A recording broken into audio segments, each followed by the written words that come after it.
तो आज हम बात कर रहे हैं उसामा बिन लादेन की। मतलब कैसे उसे ढूंढा गया और कैसे खत्म किया गया। ये पूरी 10 साल लंबी कहानी। हाँ बिल्कुल।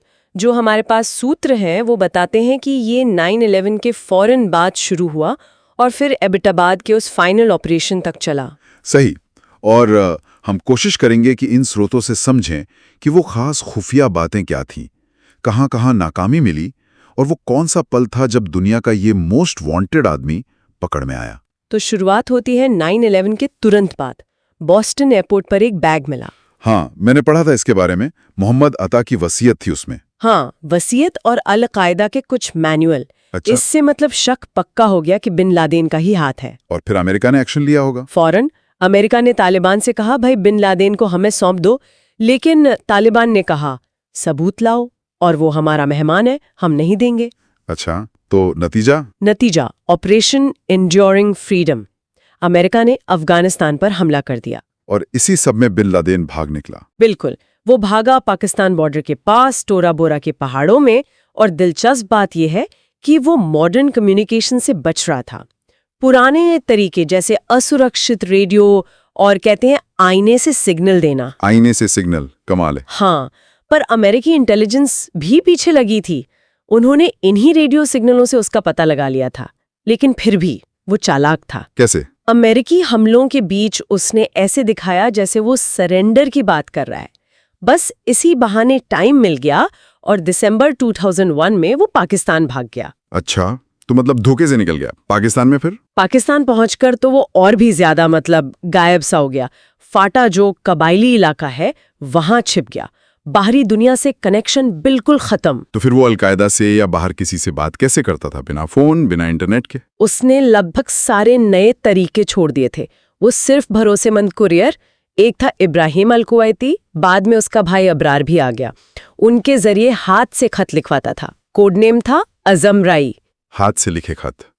और कोई तरीका? एक और तरीका था, बड़ा अनोखा। ईमेल ड्राफ्ट में मैसेज लिखो पर भेजो मत। दूसरा बंदा लॉगिन करके पढ़ ले और शक ना हो इसलिए इन कुरियरों ने वहीं लोकल लड़कियों से शादियां भी कर लीं। ये तो बिल्कुल जासूसी कहानी लग रही है। इस बीच अमेरिका क्या कर रहा था? हाथ पैर बात धरे तो नहीं बैठे होंगे? नहीं, बिल्कुल नहीं। कोशिशें जारी थी। $5 मिलियन का इनाम रखा, मोबाइल फोनों में ट्रैकिंग चिप्स लगाने की कोशिश की, पर बिन लादेन ये सब इस्तेमाल ही नहीं कर रहा था तो ये फेल हो गया। और CIA के ऑपरेशन? वो भी कुछ खास सफल नहीं हुए। एक डबल एजेंट था हुमाम अल बलावी। उसने CIA को धोखा दिया, खुद को उड़ा लिया और 7 CIA अफसर मारे गए। एक और कोशिश हुई डॉक्टर शकील अफरीदी के जरिए। हाँ, वो वैक्सीनेशन वाला मामला। वही नकली हेपेटाइटिस वैक्सीनेशन कैंप लगाकर DNA सैंपल लेने का प्लान था, पर इब्राहिम ने टीम को गेट से ही लौटा दिया।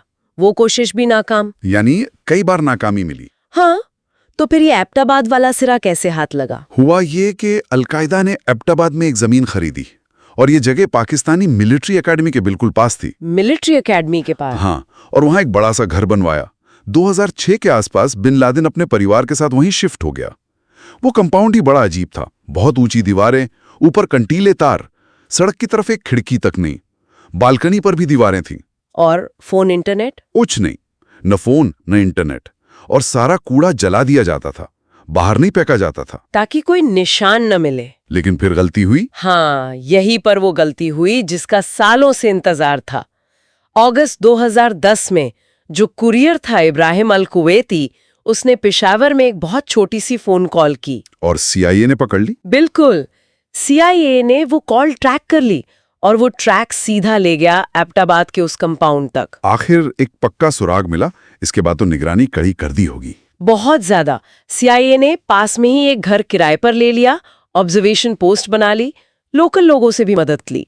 एक लेफ्टिनेंट कर्नल सईद इकबाल और एक डॉक्टर आमिर अजीज की छतों से तस्वीरें ली गईं। इंफ्रारेड कैमरे, सुनने वाले डिवाइस, सब कुछ लगाया गया। कुछ देखा बिन लादेन? एक लंबे आदमी को बालकनी में टहलते हुए देखा गया कई बार। हो सकता है बिन लादेन हो, पर 100% पक्का नहीं कह सकते थे। हाइट का अंदाजा लगाना मुश्किल था। तो फिर हमले का फैसला कैसे हुआ? इतना रिस्क था। CIA ने सारी रिपोर्ट प्रेसिडेंट ओबामा को दी। उनका अनुमान था कि 60 से 90% चांस है कि वो बिन लादेन ही है। एयर स्ट्राइक या ड्रोन हमले का सोचा गया, पर उसमें खतरा था कि पता नहीं चलेगा कि बिन लादेन मरा या नहीं और सिविलियन कैजुअलिटी भी हो सकती थी। तो फिर डायरेक्ट एक्शन। हाँ, नेवी सील टीम 6 को चुना गया। फैसला हुआ कि डायरेक्ट हमला होगा और पाकिस्तान को इसकी भनक तक नहीं लगने दी जाएगी। इसकी तैयारी भी जबरदस्त हुई होगी। बहुत स्पेशल स्टेल्थ हेलीकॉप्टर तैयार किए गए जो रेडार से बच सकें। नेवाला में उस कंपाउंड की हूबहू नकल बनाई गई और टीम ने वही ट्रेनिंग की। अच्छा, बिल्कुल वैसी ही? हाँ बिल्कुल।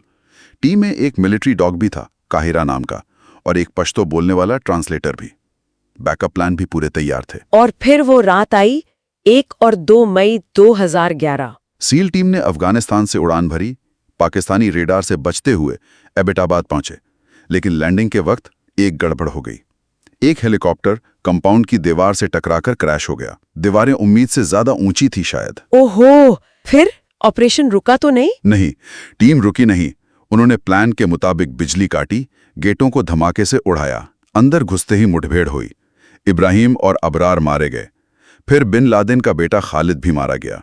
औरतों और बच्चों को एक तरफ महफूज किया गया। वो बिन लादेन वो ऊपर की मंजिल पर था।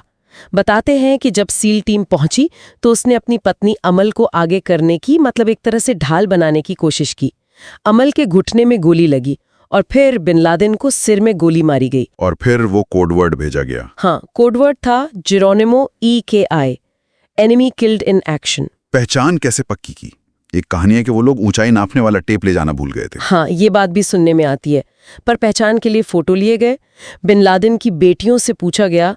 एक बेटी सुमैया ने पुष्टि की, दूसरी ने मरियम ने झूठ बोला। पत्नी खैरिया से भी पूछताछ हुई। और वहां से क्या क्या मिला? टीम ने हार्ड ड्राइव, काफी सारे कागजात, DVD वगैरह जब्त किए। बाद में पता चला कि उनमें कुछ अडल्ट कंटेंट और वीडियो गेम्स भी थे। जो हेलीकॉप्टर क्रैश हुआ था उसे वहीं नष्ट कर दिया गया ताकि टेक्नोलॉजी हाथ न लगे। और बिन लादेन की लाश? उसे ले जाया गया, उसके सैंपल लिए गए और सावधानी के तौर पर 2 अलग-अलग हेलीकॉप्टरों में रखे गए। पूरी टीम और लाश को वहां से निकाला गया। ये पूरा ऑपरेशन करीब 40 मिनट चला।